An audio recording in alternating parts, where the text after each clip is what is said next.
Alrighty then, good afternoon once again all you fantastic people. Silver Dragon here, coming at you with some more of the Dwarves. Going to be continuing where we last left off. Now, last time we met up with some traders and had some nice conversations. We killed some orcs, lots of orc blood for our axes. And now we're heading to the Black Saddle here, which is part of the main quest. So let's go ahead and do that. After a march through the thick pine forest, no injuries, Black fantastic. Saddle, the sinister tabletop mountain, and your journey's destination rises up before you. Dun dun dun.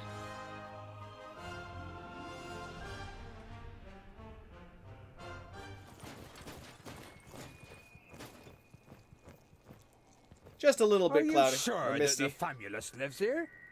Yes, according to Lot Yonan. Although you try to put a lot of assurance into your voice, you too see no signs that anyone lives here. No castle, no tunnel, no camp. There's nothing here but mountain. Well, let's take a look. Take a closer look. You do that, scholar. We'll be waiting for you here. You think about objecting, but it would just be a waste of breath. Yep.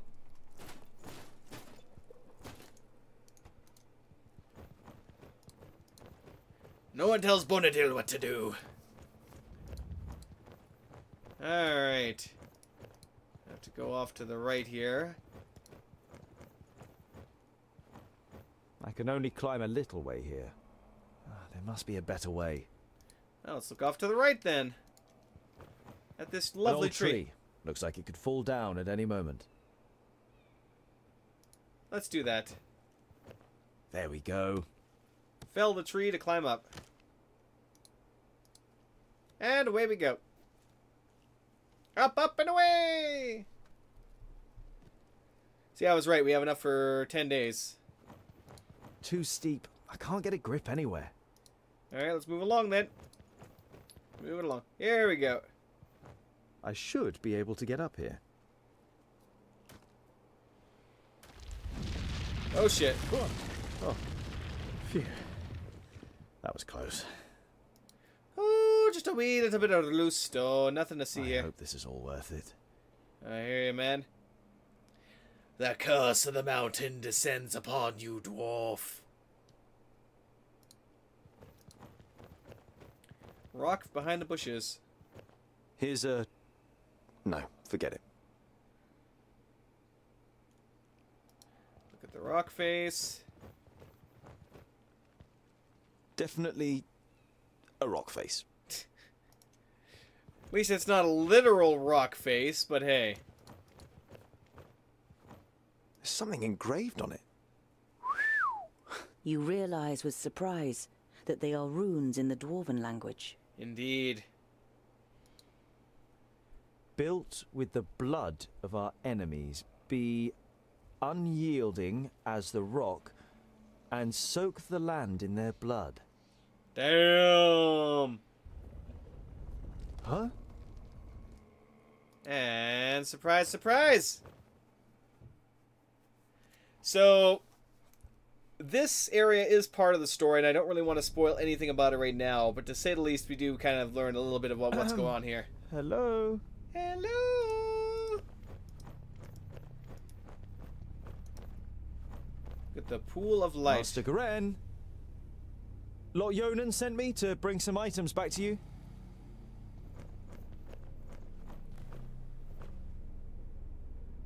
My inquiries are almost at an end.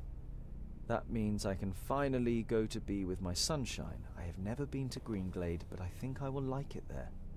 I deposited my most valuable things in the grave of Horengarth before my departure and secured it with magic. The password is... You recognize the following words as rune names, but they're written in the learned language, so you don't know which they are. It's fairly easy to figure out, though. Greenglade. Oh, great. Further in the wrong direction. Definitely gotta hunt down more orcs, though, later on. So, we'll go ahead and look around here. So, yeah, this is the thirds. Yeah. Got some dwarven symbols here. Let's actually alter my camera here a little bit. It's not letting me go upstairs. I should be able to.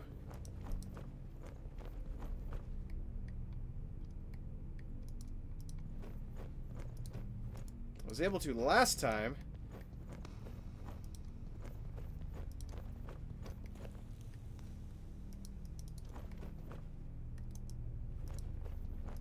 That's not it.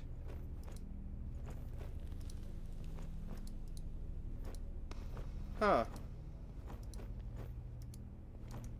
Weird, I should just be able to walk on that one. Oh, I had to take the lamp first, apparently. That's my problem. Useful. An eternal flame. I know who taught him that.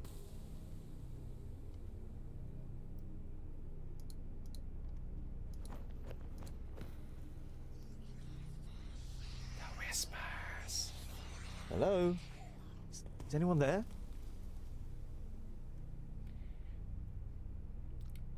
Light the campfire. Examine his provisions. It looks as though Garen lived in the fortress for a while. It also seems that he left several lunar orbits ago. Take some provisions with you. It's not stealing. It would just be a shame if the provisions went off. Light the brazier.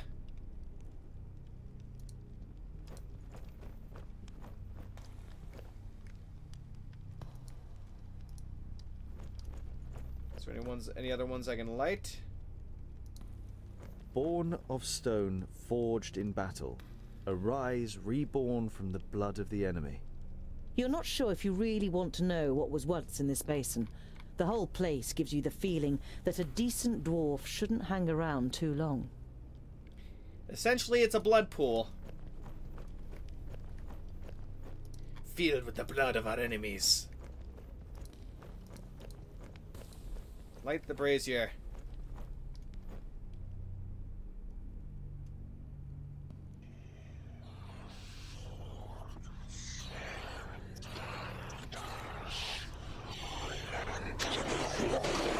The voices! The voices! Ah! The Thirdlings, the fortress belongs to the dwarf haters. Indeed. It belongs to the thirdlings. Norimber's dwarves are not only as unyielding as a mountain, they are also as destructive as an avalanche, and would batter into lesser kingdoms just as relentlessly. The Four should find no salvation in Vrachus, only eternal damnation, so that they suffer indescribable torment between the worlds. You have heard of the dwarf haters, but this is the first time you have read their hateful words. You feel sick and turn away. Indeed. So essentially, there are, I believe, including the thirdlings, 5 clans of the dwarves. 4 for each of the different directions, and then 1 for the center, which is these guys. So from what I understand, Vrachus gifted each clan with a certain skill. I believe, I can't remember, no, I can't remember specifically which one I know. One's are a clan of blacksmiths, another is a clan of jewelers, and so on and so forth. And the thirdlings were basically, I think they questioned, in the lore, they questioned Vrachus for one reason or another. A series of weapons that are all clearly of dwarven origin. The spider webs and rust suggest they have been here for quite a while, maybe even centuries.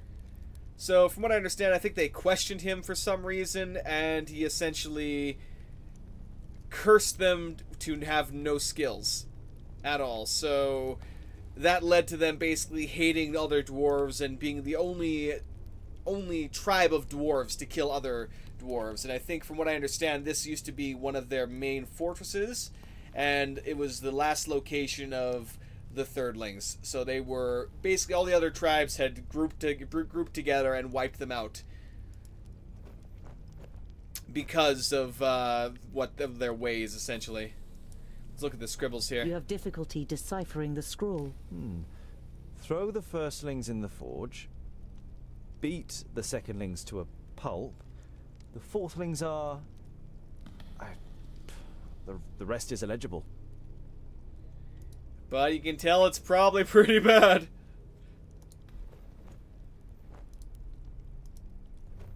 Mighty Vrachus. Or not Vrachus, Lorimber's. It's Lorimber's statue. We have Vrachus over here. Lorimber, the progenitor of the Thirdlings. In most of the chronicles about the 5 dwarfen kingdoms, I was right, it was only 5. very little is written about the Thirdlings, and what is written is full of disgust. They are called traitors, or worse. Indeed. We have the altar here. It would seem that even the Thirdlings worship Vracus, but in all the other kingdoms his shrine would be the biggest, not the statue of the kingdom's progenitor. A couple of gold coins are in the bowl in front of the shrine. Make an offering of gold to Vracus. Can't do any harm. And we gain some experience. We're not going to steal from Vracus. Like, yeah, no, that is never a good idea for a dwarf. No, no. So let's go ahead and finish up here then. So yes, this was... The actual story of this mountain was essentially the last fortress of the Thirdlings, and here the other tribes essentially got together and wiped them out. A rune. Clearly magical. If I'm not mistaken. Haha! I still remember.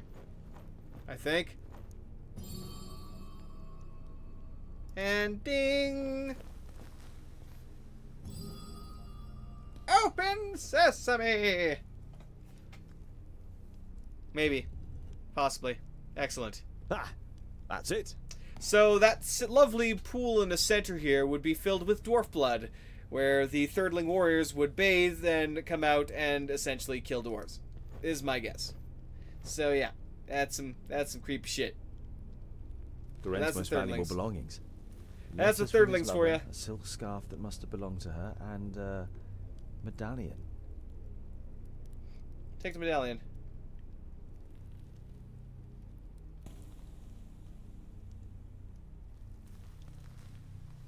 Inventory. Let's take a look at this medallion.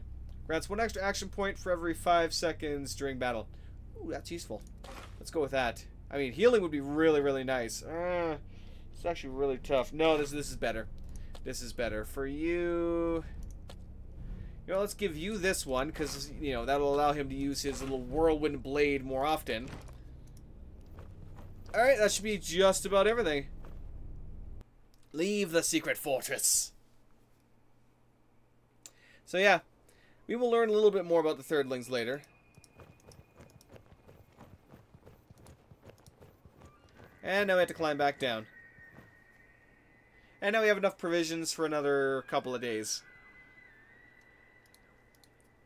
Luckily, that climbs us all the way back down, so we don't waste any time. Thank you, game devs.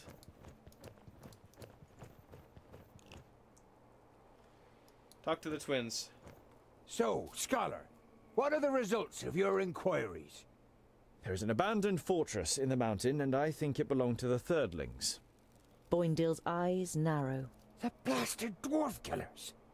A Thirdling fortress? Here? In the middle of Girdlegard? We must let High King Gundrabur know about this. The fortress has been long abandoned by the looks of it. Anyway, I can't go to Ogre's death until I have completed my quest. Goren is in Greenglade. Huh. What does the High King really want from me?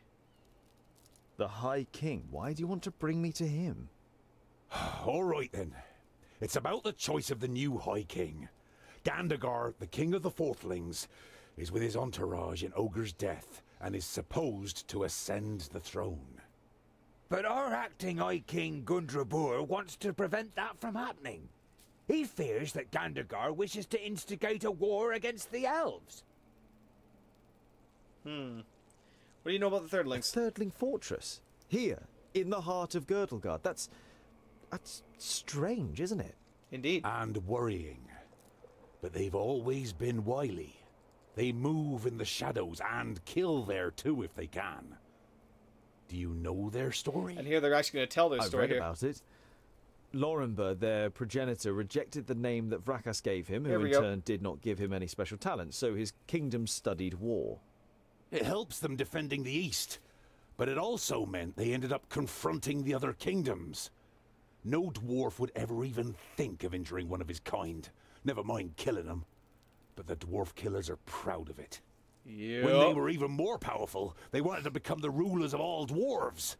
They are envious of our skills. They haven't been heard of for a long time, but you can be sure there isn't a single dwarf alive who doesn't hate them. Dun dun dun. What do I gotta do with that? How could I What stop him? have I got to do with that? Boindil is about to say something, but is silenced by a nudge in the side from his brother. High King Gundrabur will explain everything when the time comes. You Fine. look distrustfully from one twin to the other. Boindil has donned an innocent expression, and Boindel doesn't give you the impression that he has anything else to say on the matter. Indeed. Alright. Why does he want to attack the elves? What does this King Gandagar have against the elves? Dwarves and elves just don't get along. Brachus and Sertalia made us that way. I know that, but going to war for just that after all this time? Well, there must be more behind it. They say that the king of the Thirdlings is full of hatred, and is a hothead in this matter. Indeed. Whatever, your High King must wait. I have a quest to carry out in Greenglade. But our quest is... Boindil raises a placatory hand and throws his rucksack onto his back in preparation. Let it be, dear brother. Look at him. He has made his decision, and you will not be able to change his stubborn dwarven mind. You can't help but smile. Indeed. Indeed. Alright. Let's make our way. Hopefully we'll fight some more orcs on the way. I could use some more experience. Oh, level up! Woo! Relationship improved by 5%. That's where we need to go. Alright, we'll try and make our way up in a somewhat direct route. Now, let's see here. I guess I don't get to level every level.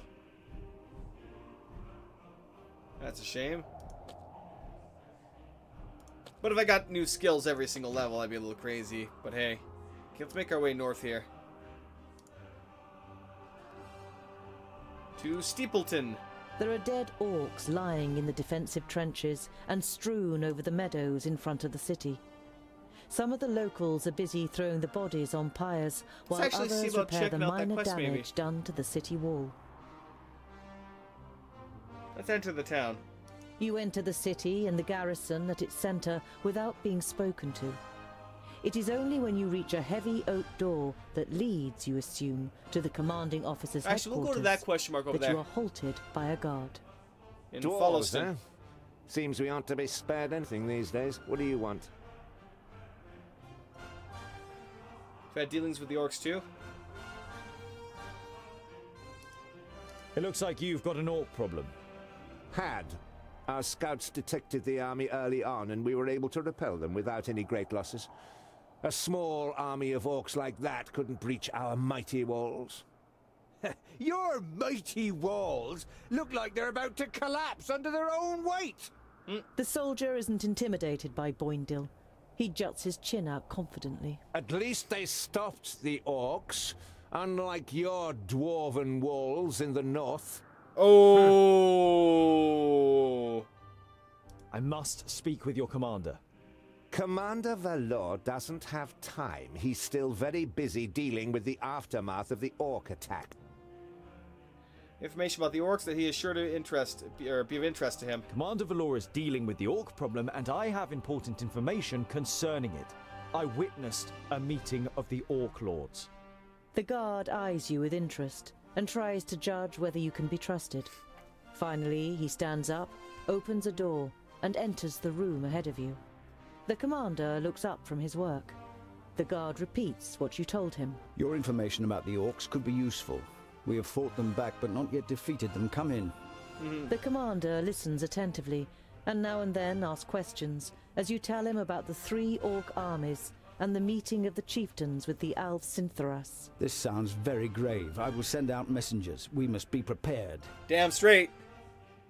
Orc army attacked. Steepleton was able to escape. The orc army that attacked you was able to escape. What was left of it? They headed south. Unfortunately, I can't send anyone after them until the damage to the wall is repaired. Yeah, we're going to venture around To the more. Like, I don't south. need to go there, I don't Towards think. Scalebrook, perhaps. We defeated an army of orcs down there. Oh, there we It go. wasn't an easy fight, but they'd already taken a bit of a beating. By Steepleton's soldiers, I assume. The commander looks at you and seems torn for a moment. Then he pulls himself together. Perhaps you didn't know, but the administration had a bounty on the heads of that horde of orcs. Here, this gold is well deserved. Well then. I'd like to send a carrier pigeon to Lot Would it be Yonan. possible to send a carrier pigeon to Lot Yonan in Yonandar? Lot Yonan the Magus, certainly. And as you crushed the orcs, I'll waive the fee. Let me send for a scribe. Woo! Thank you, but I can write the message myself. Paper and ink will be sufficient. The commander nods. You don't blame him for thinking you're illiterate. Very few ordinary folk can read or write. Once the writing materials arrive, you write down a summary of what happened at the meeting of the Alf and the Orcs on a tiny piece of paper. A messenger takes the note, nods, and leaves the room. We must press on. Farewell, Commander Valor. Kill as many orcs as you can, dwarves. Palandi'll be with you. Indeed. Do I want to go back for that quest? Yes, I want to go back for that quest. Let's do it. Let's do it. By the evening campfire, Boindil rummages around in his rucksack and pulls out a cheese wrapped in a cloth. He sticks a fist-sized piece on a spit and grills this is it interesting. on the fire. Ah, there's nothing better than grilled cheese at the end of a long day. The smell it gives off makes you hold your breath. Oh, it smells like my socks after weeks of marching in my boots. Oh, picky, are you? Hardly surprising, considering you were brought up by humans. It's ruined your taste. Boindil holds the stinky cheese at the end of the stick under your nose. Eat, and stop complaining. You pull the warm piece of cheese from the stick. It tastes dreadful. Your fingers will smell of it for the next few days, and probably your mouth will too. Yeah, we'll try heading down here and checking out that quest. Once you reach the top of the hill above Goodwater, you can see what is left of the village. The sea of red roof tiles has given way to a forest of burnt black ruins. It's unfortunate. You see a light through the trees some way from the path. It inevitably brings to mind your encounter with the woodcutters. You tell the dwarves about your encounter with the woodcutters and how you intimidated them. Ha! Very dwarf-like, but I think we'll have to teach them a lesson anyway. Humans are not our enemies, Boindil.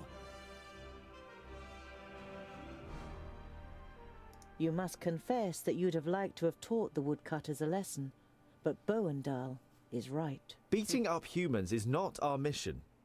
But A harsh glance from you and Boandal silences Boindil. Oh, there's You Norcore down continue there. on your way with a furious Boindil trailing behind.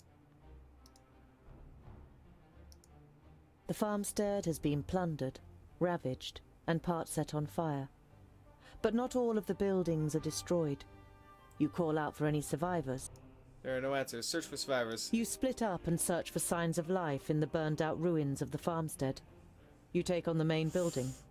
You don't find anything, apart from a charred doll. There are no signs of life. With a heavy heart, you decide to turn around and continue on your way with the twins. Last time when I came up this way, I went this way. Had I gone this way, there's actually an encounter here you can get with that the people who live there. And you essentially have the option of telling them, or agreeing with the husband, yes, you should be sowing your fields or you won't have any food to, you know, survive, rather than building a shelter, or no, you should get to building the shelter right away.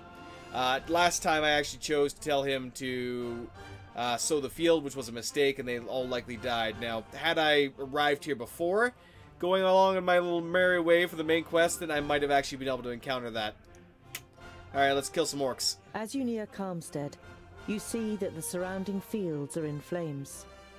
The sound of fighting. Attack!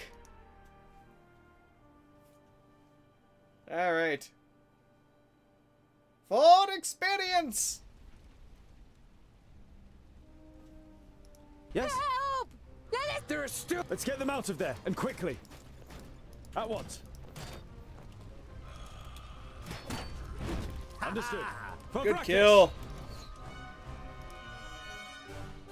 For too many burn. And what now? Okay. What is it? Please wait a moment. Attack! Huh? Yes? Yeah! Got him. I didn't hit you very hard. Let's go. Uh-huh. On my way. Say goodbye forever. Yes? Oh, You go fight with him. bad luck for you. Oh, it's Bonadil. I thought it was Bonadil. My bad. Attack! What is it? Come here, you. Huh? On my way. Vile creature. At once. Oh shit! I think I hit. Yeah, I definitely hit him. Baracus. So if you definitely attack your own guys, you'll be On my way. dealing more damage to them than the enemy will. End it. So you really must be careful, and I really screwed up there. Attack! And what now? I'm with you. Ha ha! What is it? Say goodbye forever. Boom! As Okay, good as let's get up done. here. Oh, what bad luck for you. Yeah! Baracus. Get up. Huh?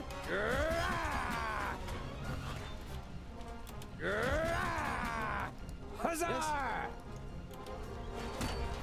Got him. Once. Finish him. Kill. Boom! The dust. Baracus. Huh? Hammer down. Huh? On my way. Attack! At once. Pow! Another one bites Understood. the dust. Yes? And what now? Huh? He hardly put up a fight. Too easy. There we go. Perfect. At Swing. once. Baracus. Finished him. Yeah! End it. Huh? Okay, we gotta save these people here. Let's get you jumping over here. Of course! Kill. Huzzah! I'll leave this to him. I didn't hit you very hard. Yes, yes! Ha ha! Come here, you! Okay, we got that one's also. Huh? Let's use that. What is it? Put Boom! up a fight! Huh? On my way. Vile creature. Baracus. Huh? On my way. Huh? There we go. Understood. Attack! On my way. Pow! Okay, this is Another more important. one bites the dust. What is it? Is there any other houses? Let's get you going. I'm with you! Come on, Bonadil. Yes, yes! Of course! I'm with you! I think there's still people in this course. house here. There is. Yes, yes! Quickly. Come here, you! I'm with you! Of course! Oh, a bunch of them have already burned, so we got to get them I'm freed with here. you. Like now. Yes, yes! I'm with you! Of course! Yes? At All once. right. On my way. And what now? Come here, you! He hardly put up a fight! Hurry up. Understood. On my way. Boom! Attack! Ha ha! Yes? There's Bonadil. Uh-huh. Kill. I want to get all three of them, but I don't think it's going to happen. Oh no, I nicked him. Who's next? Huh? Okay, Yes, Bonadil, yes. I need you over here. Too easy. Vile I'll leave that to them. Another one bites the dust. Of course! Yes, Freed! yes. Done! Now we begin slaughtering all the orcs. I hope. I hope. Nope, that might be over with that. Still, we freed them, so that was a good job. As soon as the last orc is killed, you and the twins free the remaining villagers. It's too bad. I wish I had been It would quicker seem with the that. stories are true. Dwarves really are the best orc killers. We don't have much that we can offer you. Maybe we can rustle up some food. No. You need a food more urgently than we do. I'm sorry, but we can't accept this. We can't let you leave empty-handed. If you won't accept anything else, then at least allow us to prepare a feast for you this evening. Your protests fall on deaf. The food is simple but hearty farmer's fare. The beer strong by human standards. And there's also dancing.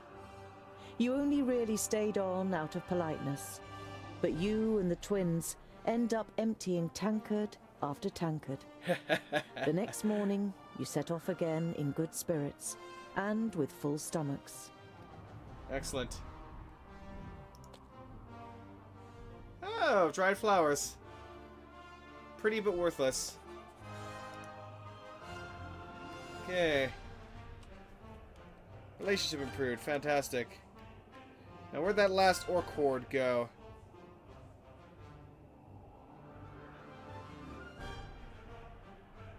Not really sure. We will continue along here. And we'll head up to that before we continue going here. You arrive at a crossroads with a tavern on the corner. Uh-oh, I need to buy some food. A warm food. light is emanating from its window, lighting up the road around it. A stone sculpture of a sheep stands in front of the door, and above it a sign, swaying gently in the breeze, the stone reads, sheep. The Stone Sheep. Enter the tavern.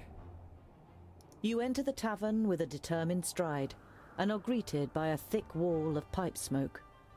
The dozen or so drinkers at the tables turn towards you, then give each other astonished and slightly worried looks.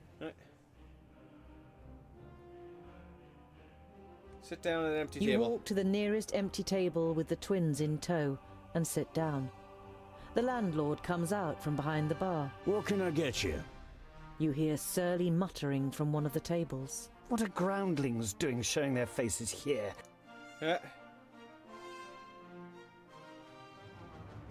Why is it particularly strange that we are here now?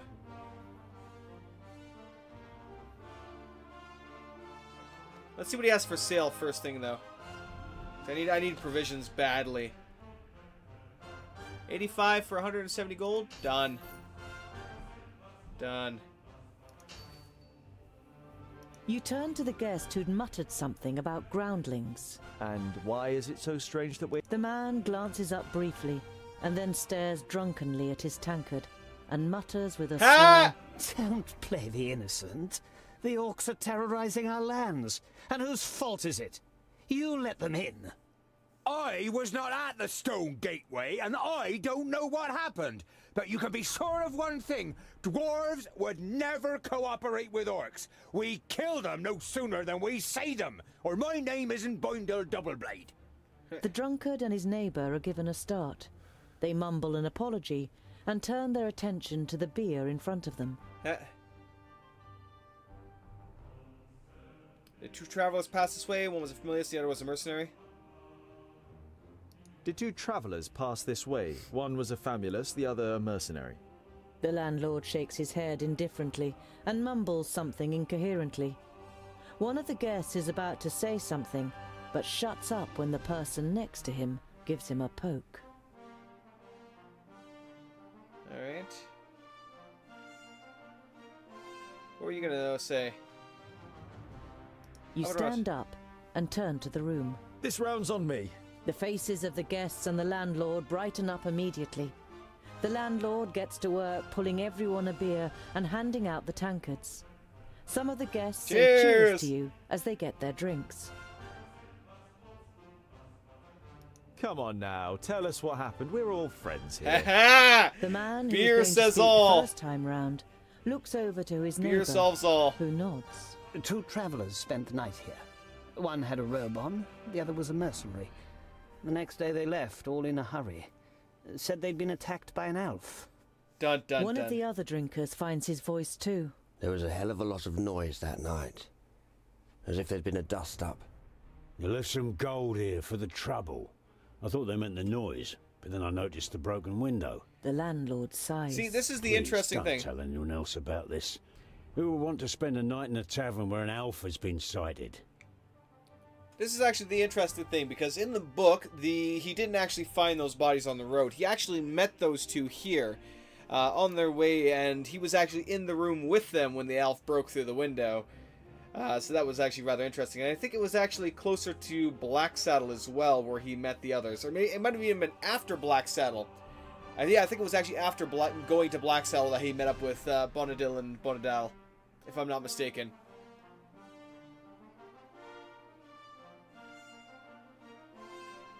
Let's have a room. We're tired and long for a proper... Of course, gentlemen.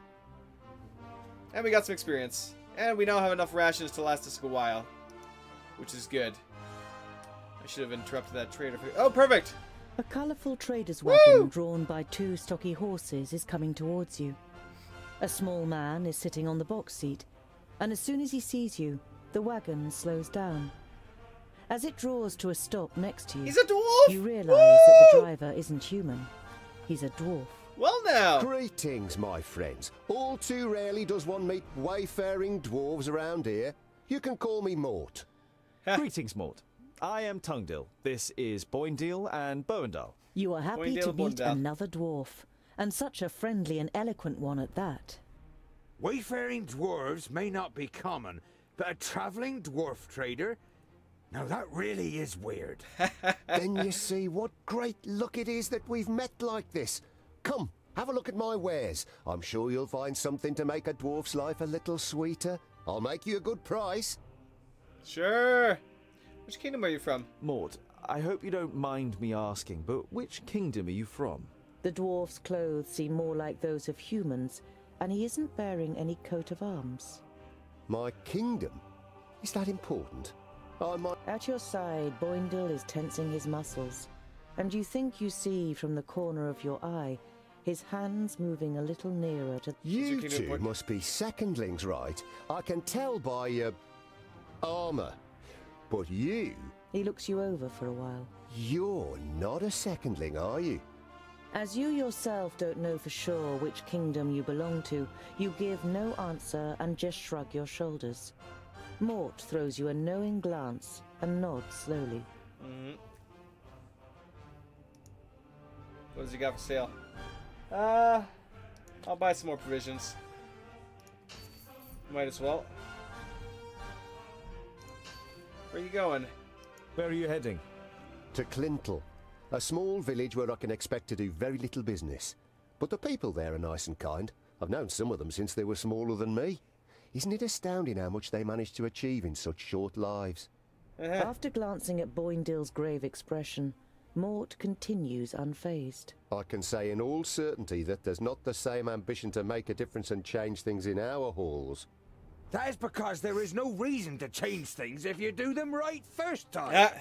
We dwarves think first before acting. As it is Boindil of all people making such a claim, you're sure it must be a joke. But your friend continues to eye the trader with a serious and distrustful look. He's probably a thirdling. Wish you would have passed by Yondar. I grew up with Magus Lot Yonan in Yonandar. I would have given anything to meet... I rarely leave this area. People know me here, so the abuse isn't too bad. Mort shrugs his shoulders, as if it were no big deal. When he sees the concerned look on your face, he adds... I don't blame them. It's our fault too. We turned our backs on other races. People fear what they don't know. Must press on, Mort. We must press on. It was a pleasure meeting you. Mort smiles. The feeling is mutual, Tungdil.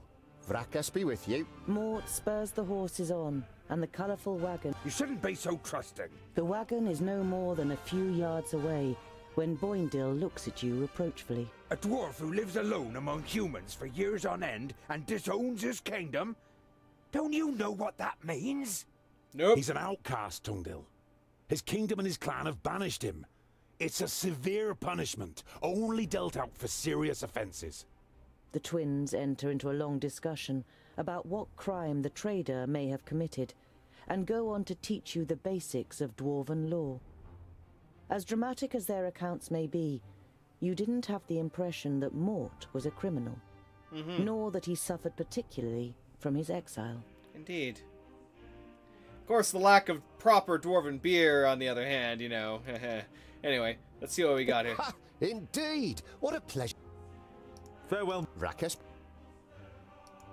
Stop following me, You Mort! arrive at a small, bustling village. One thing is clearly missing from the lively scene. The sound of metal on metal from the village smithy that would normally be heard above everything else at this time of day. Indeed. A dour, grim-looking man is sitting in front of the forge with his right arm in a sling. His expression brightens as he sees you, and he jumps to his feet. Dear dwarves, could I interest you in helping me in my workshop for a day? The man's expression is somewhere between desperation and hope. As you don't answer immediately, he continues. You will, of course, be royally rewarded for your work. I can offer you 100 gold pieces. What happened to your arm? What happened to your arm? A stupid accident. A box of blanks fell down. I was trying to catch it. It will heal, fortunately, but I won't be able to wield my hammer for a while. You must have quite a backlog of work. You nod sympathetically. You always felt bad if you were ill or couldn't work in the forge for some reason or other. Loads. But if what I hear about the metalworking skills of the dwarves is true, it will be easy for you to manage it in a day. Alright. Sure, I don't even care about better pay. Chance to work with metal? Let's do it. I'll help you. I worked in a forge for a while. You modestly conceal that in this case, a while means almost a whole human lifetime. A little later, you are standing in the workshop, examining the smith's inferior tools, while he fires up the forge and prepares everything for the job as well as he can with just one good arm. Yeah. You weren't able to persuade the twins to help you. As warriors, they'd rather go hunting, Boindil declared. But you think it's more probable that you'll find them drinking beer. But you don't care. You're excited about being able to smith again after such a long time. Indeed. Hours later, you have forgotten everything around you. The heat of the forge, the sweat on your warm skin, the play of the flames. You're in your element and work as if in a trance. The smith left the workshop ages ago with a satisfied grin on his face. Wait, I'm talking to you. You look up in surprise. Everything but the beating of the hammer had ceased to exist, and you didn't notice that someone has come in. Yo, what's Can up? you do it? You immediately dislike the middle-aged man. He sounds you out so doggedly with his light grey eyes that it feels as though he wants to look right through you and into your deepest thoughts. The man points to two horses. Those two, in 1 hour.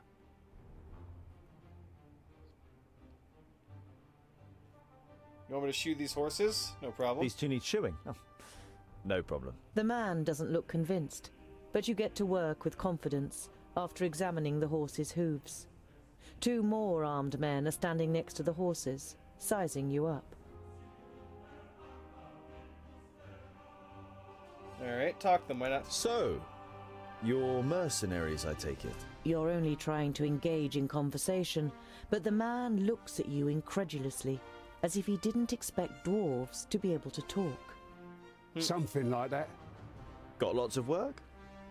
Oh, do you know anything about the armies of orcs from the south? We can't complain.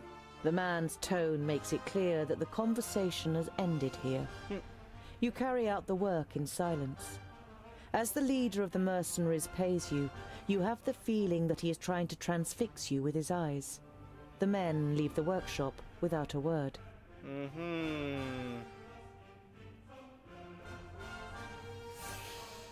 Her.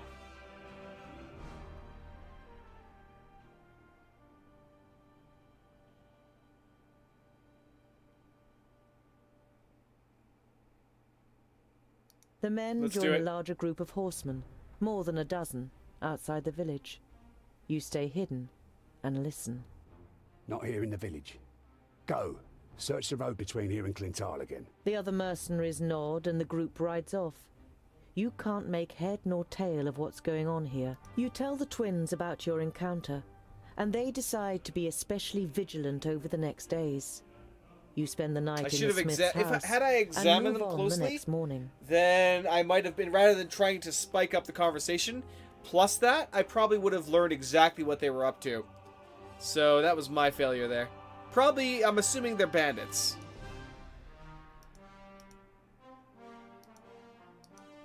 That's my guess. Alright. We are almost there, and it's time for some fun! Or actually, no, geez, I'm already 40 minutes in. Crap.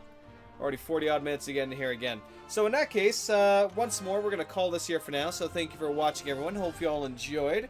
And next time, we will make it to Greenglade! Till then.